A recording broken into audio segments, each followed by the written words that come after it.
BRS బలం అంత ఉంటే గ్రాడ్యుయేట్ ఎన్నికల్లో పోటీ చేసేందుకు కూడా ధైర్యం చేయలేని సిచ్యువేషన్ ఎందుకు వచ్చింది? ధైర్యం ఏముందండి అందులో. మేము గ్రాడ్యుయేట్ ఎన్నికల్లో ఎన్రోల్మెంట్ మేము చేయలేదు. ఇప్పుడు నేను ఉన్నాను కరీంనగర్, చెప్తున్నాను నేను కరీంనగర్ గ్రాడ్యుయేట్ కాన్స్టిట్యున్సీలో నేను కూడా ఓటర్ని, కానీ నేను నా ఓటే రాయించుకోలేదు. మేము ఎన్రోల్మెంట్ సీరియస్గా తీసుకోలేదు కాబట్టి పోటీ చేయొద్దు అనుకున్నాం. ఏముంది అందులో? ఇంకోటి, ఆ ఎమ్మెల్సీ ఎన్నికతో ఏమైనా గవర్నమెంట్ మారుతుందా భరత్?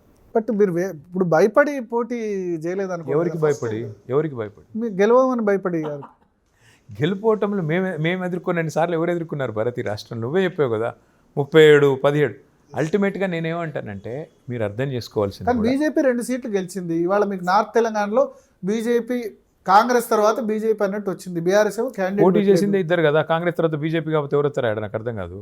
పోటీ చేసింది వాళ్ళిద్దరు, మేము ఫీల్డ్లోనే లేము కదా, మైదాన్ మే ఉతిరే. ఎలక్షన్ పోటీ రాకేష్ రెడ్డి పోటీ కరెక్ట్, అక్కడ ఎన్రోల్మెంట్ చేయించాం కాబట్టి చేసాము. అదే ఇది ఎన్రోల్మెంట్ ఎందుకు చేయించలేదు? మేము ఆ టైంలో ఏదో క్రైసిస్లో ఉన్నాం బ్రదర్, పార్టీ పరంగా ఏదో క్రైసిస్లో ఉన్నాం. ఏదో నాకు గుర్తున్నంత వరకు కవిత గారి బేలో ఏదో హడావుడిలో ఉన్నాం, అప్పుడు చేయించలేదు. దాంతో పట్టించుకున్నప్పుడు ఎందుకు దిగాలని వదిలేసాం. నేను కూడా చెప్తున్నా బ్రదర్, ఈరోజు భారతీయ జనతా పార్టీలో సొంత అసెంబ్లీ సీటు గెలిచే నాయకులు తమ బలం మీద తాము ఎంతమంది ఉన్నారో మీరు వేల మీద లెక్క పెట్టండి. 14లో వాళ్ళు గెలిచింది 5, 18లో గెలిచింది 1, మళ్ళీ మన కింద మీద పడితే గెలిచింది 8. మొన్న బీఆర్ఎస్ తో మ్యాచ్ ఫిక్సింగ్ అంటారు కొద్దిమంది, చాలా విషయాలు అంటారు. మ్యాచ్ ఫిక్సింగ్, అందుకని బండి సంజయ్ అధ్యక్షుడిగా చేంజ్ చేయమన్నారు బీఆర్ఎస్. ఆయన అంత గొప్పోడైతే ఆయన సొంత సీటు గెలవాలి కదా బ్రదర్. నువ్వు చెప్పినట్టు అంత గొప్పోడైతే సొంత సీటు గెలవమని అసెంబ్లీలో 3,000, 30,000 కాదు, 3 ఓట్లతో ఓడిపోయినట్టే కదా. సొంత సీటే గెలవలేనోడు రాష్ట్రం అంతా ఏదో దున్నేస్తాడంటే ఎట్లా నమ్మాలా? మళ్ళీ పార్లమెంట్ గెలిచాడు కదా 2 లక్షల ఓట్లు. మోడీ హవా ఏముంది అందులో? అక్కడ ఆయనని కాదు, ఓ బొమ్మను తీసుకొచ్చి పెట్టినా గెలిచే పరిస్థితి. మొన్న మీరు గుర్తుపెట్టుకోండి ఒకటి, కూట్లో రాయి తీయలేనోడు ఏట్లో రాయి తీయలేడు. సొంత సీటు గెలవండి ముందు. సొంత అసెంబ్లీ స్థానం గెలవలేని వాళ్ళు నేను దేశాన్ని దున్నేస్తా, రాష్ట్రంలో అధికారంలోకి వస్తే ఎట్లా వస్తారు? ఇప్పుడు కొద్దిమంది అంటారు కాంగ్రెస్ ఫెయిల్ అవుతే బీజేపీ ఉంది, బీఆర్ఎస్ అంత ఈజీ కాదు, ఇంతకుముందు ఉన్నంత ఈజీ కాదు. వాళ్ళకి అప్పుడు 4 ఉన్నారు, ఇప్పుడు 8 మంది ఎంపీలు అయినారు. ఇంకా 4 సంవత్సరాలు వాళ్ళు కూడా కొత్త అధ్యక్షుడు అయిన తర్వాత వాళ్ళు కూడా షురూ ఏం చేస్తారు, ఏం చేయగలుగుతారు? మన బండి సంజయ్ చేంజ్ చేయకపోతే 25 సీట్లు వచ్చేవి. సరే, అక్కడ సెల్ఫ్ గోల్ వేసుకున్నారు. బండి సంజయ్ గారు సొంత సీట్లోనే గెలవలేరు. మీరు ఆయన గొప్ప నాయకుడు అని మీరు సర్టిఫికేట్ ఇస్తే నేనేం చేయలేను. ఒకటి. రెండోది, బీజేపీ అంటేనే పేదల వ్యతిరేక పార్టీ కదా. ఈ దేశంలో బీజేపీ పాలిత రాష్ట్రాల్లో ఎక్కడన్నా 3,000 పెన్షన్ ఉందా? ఎక్కడన్నా రైతు బంధు లాంటి స్కీమ్ ఉందా? బీజేపీ అంటేనే పేదల వ్యతిరేక పార్టీ. ఉన్నారు, అది కాంగ్రెస్ చేతకంతనం. ఇవన్నీ ఇవ్వకుండానే కాంగ్రెస్ చేతకంతనం కదా అది. కాంగ్రెస్ అనే పార్టీ ఎక్కడెక్కడ ఉంటే బీజేపీ అక్కడ గెలుస్తుంది. ఎక్కడైతే స్ట్రాంగ్ రీజనల్ లీడర్స్ ఉంటారో అక్కడ బీజేపీ గెలవదు. మీరు చూడండి, బెంగాల్లో గెలవదు. నవీన్ పట్నాయక్ కొట్టేశారు 5 సార్లు. తర్వాత 5 సార్లు పాపం గెలిచి మన స్వల్ప తేడాతో ఓడిపోయారు. అది పెద్ద విషయం కాదు. కానీ మీరు చూస్తే ప్రాంతీయ పార్టీలు ఎక్కడెక్కడ బలంగా ఉన్నా బీజేపీ నిలువరించగలిగాయి. ఎక్కడెక్కడైతే అక్కడ కాంగ్రెస్ ఉంటుందో చితకొట్టుడు కొడుతున్నారు. కాబట్టి కాంగ్రెసే బీజేపీకి అతిపెద్ద బలం. ఇక్కడ కూడా మీరు నేను అనేది ఒకటే, మీరు ఆలోచించండి. బీజేపీ అనే పార్టీ ఈరోజు రేవ్డీ కల్చర్ అని మాట్లాడుతుంది. అంటే పేదలకు ఇవ్వకూడదు, ఫ్రీ కరెంట్ ఇవ్వద్దు, పెన్షన్లు ఇవ్వద్దు, కానీ కార్పొరేట్లకు 16 లక్షల లోన్లు మాఫ్ చేస్తే కూడా బాగుంటుంది బీజేపీ. అది మాత్రం మాట్లాడు. అలాంటి పార్టీకి తెలంగాణలో ఓట్లు ఎందుకు వేయాలి చెప్పండి మీరు నాకు? ఇంకోటి 11 ఏళ్ళు అయింది కేంద్రంలో ప్రభుత్వంలోకి వచ్చి. ఒక పని చెప్పండి, మీరు ఫలానా పని చేసింది బీజేపీ. ఓ గుడి కట్టిందా, ఓ బడి కట్టిందా, ఓ కాలేజ్ ఇచ్చిందా, ఓ ఇండస్ట్రీ తెచ్చిందా? ఏది చేయకుండా బీజేపీకి ఓట్లు వేయాలి ప్రజలంటే. అందుకే సొంత సీట్లలో కూడా గెలవట్లేదు కదా. ఫ్రీ బీస్ను మీరు సపోర్ట్ చేస్తున్నారా? భారతదేశ కల్చర్లో ఫ్రీ బీ అనే మాటే foolish. It's very foolish to say freebie. ఈ దేశము we are still a third world country with a per capita income of less than $2,000 or $2,500. ఈ దేశంలో సగటు మనిషి, సామాన్యుడు, పేదవాడు, నువ్వు గవర్నమెంట్ నుంచి ఇచ్చే కొత్త సబ్సిస్టెన్స్ ఏమైనా ఉంటే దానివల్ల ఆయన కడుపు నిండితే మీకేం నొప్పి? భారతదేశం పేద దేశము. అవును, ప్రజల సొమ్మే కదా, ప్రజలకే ఇస్తున్నాం కదా. మేము ఇండస్ట్రియలిస్ట్లకి ఇవ్వట్లేదు కదా. నేను అనేది అదే, ఫ్రీ బీ ఇండస్ట్రియలిస్ట్కి ఇస్తేనేమో 16.5 లక్షల కోట్ల లోన్లు మాఫీ చేసినా అది తప్పు కాదు. అదే ఏంటి మాఫీ కాకపోతే ఏంటి? రైట్ ఆఫ్ అంటే ఏంది? మళ్ళీ దొరకరు కదా. ఒక నీరవ్ మోడీ 10,000 కోట్లకు టోకర్ వేసి వెళ్ళిపోయింది కదా పిఎన్బి బ్యాంక్. ఆయన పట్టుకురాలేరు కదా వీళ్ళు. ఆ విషయంలో మాత్రం ఉండదు. అదే 10,000 కోట్లతో మేము షాదీ ముబారకో ఇంకో పథకం పెడితే మీకేమైనా బాధ? కేటీఆర్ గారు, ఇప్పుడు బీఆర్ఎస్ 25 ఏళ్ల ప్రయాణం అయిపోయింది. ఐడియాలజీ మొదటి నుంచి కూడా తెలంగాణవాదం అయిపోయింది. ఇంకా ఏంది అంటే, ఒకటి నేను బేసిక్గా అబ్జర్వ్ చేసింది ఏంటంటే, కమిటెడ్ కార్యకర్తలు ఉన్నారా? ఐడియాలజీ లేకపోవడం వల్ల నా విశ్లేషణ ఏంటంటే 37 నుంచి 17% మీ ఓటింగ్ పడిపోవడానికి ఒక ఐడియాలజీ లేకపోవడం. ఆ సమయంలో తెలంగాణ వాదం జాయిన్ అయ్యారు, తర్వాత అన్ని పార్టీల నుంచి జాయిన్ చేసుకున్నారు. కానీ అంత కమిటెడ్గా కార్యకర్తలు ఒక సిద్ధాంతం కలిపి ఉంచట్లేదు అని అంటే ఏమంటారు మీరు? నేను ఏకీభవించను. ఎందుకంటే అల్టిమేట్గా ప్రజలు చూసేది సిద్ధాంతాలు, రాద్ధాంతాలు వీటికంటే కూడా ఏ నాయకుడు ఎవరి నాయకత్వం అయితే నాకు, నా కుటుంబానికి, నా సమాజానికి మేలు జరుగుతుంది ఇటువైపు ఆలోచిస్తారు తప్ప ఇవన్నీ తాత్కాలికమైన రాద్ధాంతాలు, సిద్ధాంతాల పేరిట. ఉదాహరణకి కమ్యూనిజం. ఎస్, చాలామంది కమిటెడ్ కమ్యూనిస్టులు ఉంటారు, ఈరోజు కూడా ఉన్నారు. కానీ అల్టిమేట్గా ఇవాళ కాలక్రమేణా కమ్యూనిజం అనేది కొంత వెనక్కిపోయింది. ఇప్పుడు రైట్ వింగ్ ఐడియాలజీ నడుస్తుంది. కానీ అది కూడా ఒక ఫేజ్. అల్టిమేట్గా చూస్తే మత రాజకీయాలు, రైట్ వింగ్ పేరిట జరిగే రాజకీయాలు ఇవన్నీ కూడా ఇదొక ఫేజ్. మళ్ళీ నెక్స్ట్ ఆ కోర్స్ కరెక్షన్ జరుగుతుంది. మళ్ళీ అల్టిమేట్గా ఏమవుతుంది, ఎవరు అల్టిమేట్గా ఎండ్ ఆఫ్ ద డే ఎవరి నాయకత్వం వల్ల నాకు, నా కుటుంబానికి బెటర్ గవర్నెన్స్ దొరుకుతుంది, నా సమాజం మెరుగవుతుంది, ఈ లైన్లోకి వచ్చినప్పుడు మళ్ళీ చివరికి మిగిలేదు అదే. పార్టీ కంటే ఒక సిద్ధాంతం ఉండాలి కదా. ఖచ్చితంగా ఉండాలి. ఇప్పుడు అట్లంటే 100% ఇప్పుడు ఒకటి సార్వజనీనంగా అందరికీ ఆమోదయోగ్యంగా ఉండే పార్టీలు కొన్ని ఉంటాయి. కొన్నేమో కొందరు మాత్రమే మేము ఉంటాము, కొందరి కోసం మాత్రమే పనిచేస్తామనే పార్టీలు ఇంకొన్ని ఉంటాయి.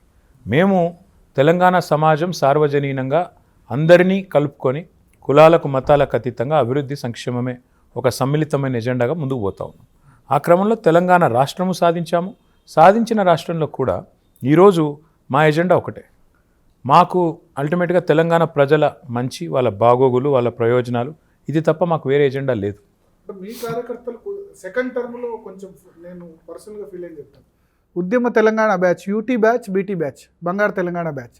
ఈ బంగారు తెలంగాణ బ్యాచ్ వల్ల చాలా ఉద్యమ తెలంగాణ వాళ్ళు హట్ అయ్యారు. ఆ అవకాశాలు పార్టీలో మొదటి నుంచి ఉన్న వాళ్ళకంటే ఎక్కువగా కొత్తగా వేరే పార్టీల నుంచి జాయిన్ అయిన వాళ్ళకి ఎక్కువ అవకాశాలు వచ్చాయని వాళ్ళ భావన. 2014లో కేసీఆర్ గారు ఆనాడు తెలంగాణ రాష్ట్రం బిల్లు పాస్ అయిన తర్వాత ఒక మాట చెప్పారు. ఈ రోజు నుంచి మేము ఒక ఫక్తు రాజకీయ పార్టీ, ఎట్లయితే కాంగ్రెస్ పనిచేస్తుందో, ఎట్లయితే బీజేపీ పనిచేస్తుందో మేము అట్లాగే పనిచేస్తాం.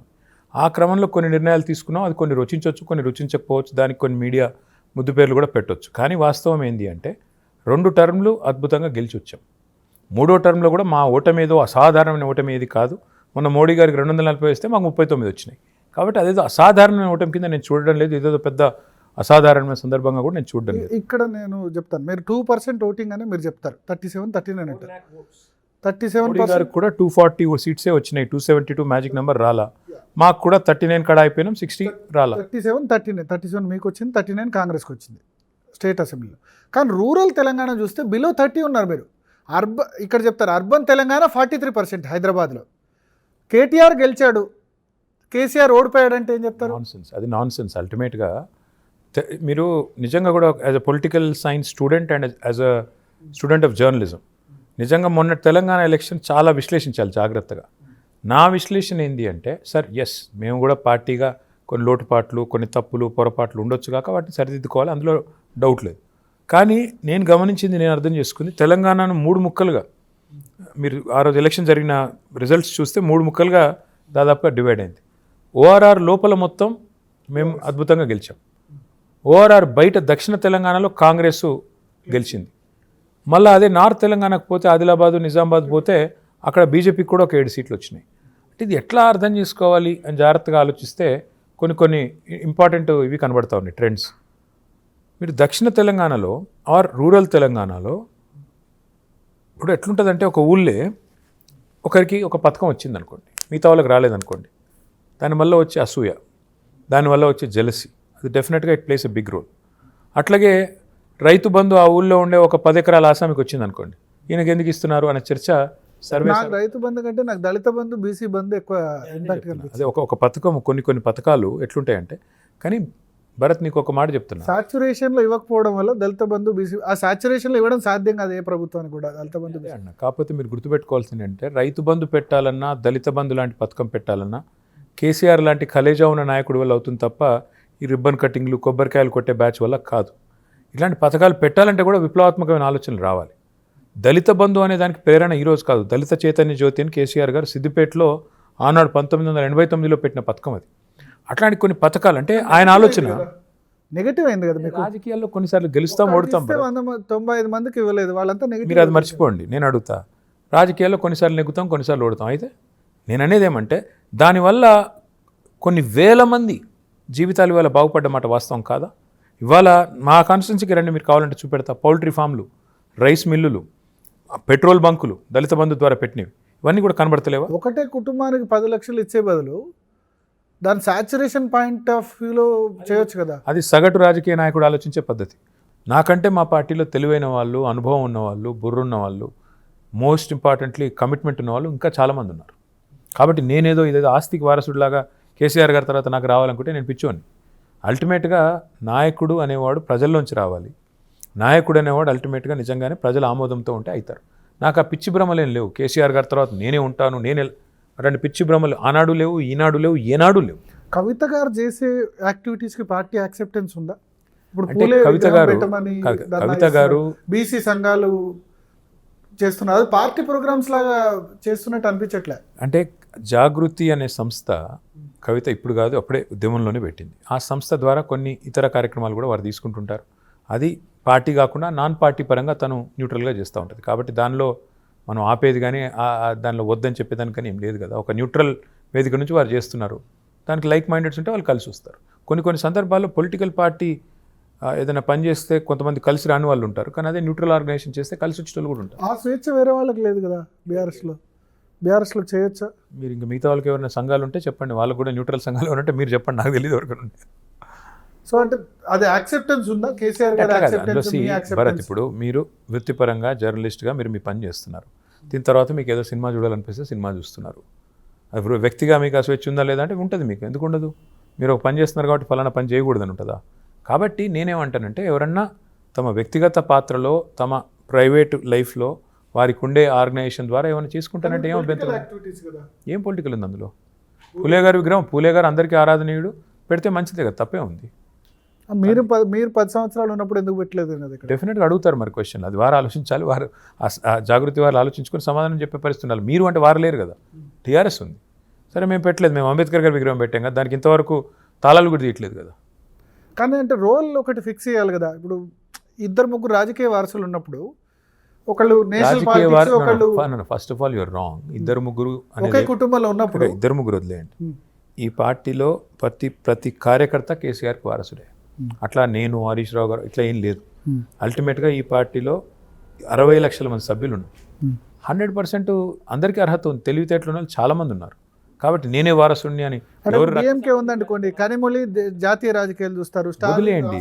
డిఎంకే ఇంకోటి వదిలేయండి, వేరే వాళ్ళతో సారూప్యాలు వద్దు. కానీ ఈ పార్టీలో మేము ఎవరికి కూడా ఆస్తికి వారసులు వస్తామేమో కానీ పార్టీ యొక్క అస్తిత్వానికో లేకపోతే పదవులకో వారసత్వం ఉండబోదు. అది కరెక్ట్ కూడా కాదు. థింకింగ్ కరెక్ట్ కాదు. వేరే వాళ్ళు అధ్యక్షులు అవుతారా? బీఆర్ఎస్ అధ్యక్షులు ఈ మధ్య స్పెక్యులేషన్, నేనైతే దాన్ని నమ్మట్లేదు. బీసీకి ఇస్తారు వర్కింగ్ ప్రెసిడెంట్, ఏమో చెప్పలేం కదా. నేను బీసీకి ఇస్తారని మా వాళ్ళంటే కేటీఆర్కి ఉన్న పదవి తీసేస్తారా అని నేను అన్నా. అదే నేననేది అదే. రేపటి రానికి రూపం లేదు కదా. ఏం జరుగుతుందో ఇప్పటి నుంచి ఎందుకు మనకు చర్చ? అల్టిమేట్గా మేము కోరేది, మేము అందరం అనుకునేది కూడా ఏంటంటే పార్టీకి ఏది కరెక్ట్ అయితే చేస్తాం, తప్పేముంది. రేపటి రోజున అల్టిమేట్గా రేపు ఒక రోజు వచ్చి, ఒక పరిస్థితి వచ్చి, ఒక సందర్భం వచ్చి ఏదైనా నిర్ణయం తీసుకోవాల్సి వస్తే పార్టీలో చర్చించి, మా స్టేట్ కమిటీలోనో మా పాలిట్ బ్యూరోలో చర్చించి నిర్ణయం తీసుకుంటాం. బీఆర్ఎస్ అని పెట్టి తప్పు చేశారని అనుకుంటారా? భారత రాష్ట్ర 100% కాదు. తెలంగాణ ఆత్మ పోయి అదే మీ తప్పు. ఎందుకంటే భరత్, ఇవాళ మీరు మీ ధర్మపురికి పోయి ఏదైనా పల్లెటూరికి పోయి ఏ పార్టీకి ఓటేసినావు అన్నాడు. మా పార్టీకి ఓటేసిన వాళ్ళు ఉంటే సింపుల్గా ఒకటే చెప్తారు, తెలంగాణ పార్టీకి ఓటేసిన బిడ్డ అంటారు.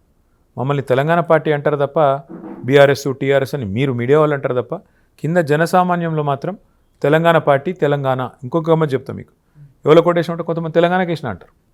కాబట్టి మా ఆత్మ తెలంగాణ, మా డిఎన్ఏ తెలంగాణ, మా జెండా మారలేదు, మా నాయకుడు మారలేదు, మా ఎన్నికల సింబల్ మారలేదు, మా డిఎన్ఏ మారలేదు. తప్పే ఉంది. ఫక్తు రాజకీయ పార్టీగా రూపాంతరం చెందుతున్నామని 14లో బాహాటంగా బాజాప్తాగా చెప్పి చేస్తున్నాం కదా బ్రదర్. మేము ఇందులో ఏం దాచుకొని చేస్తలేము కదా.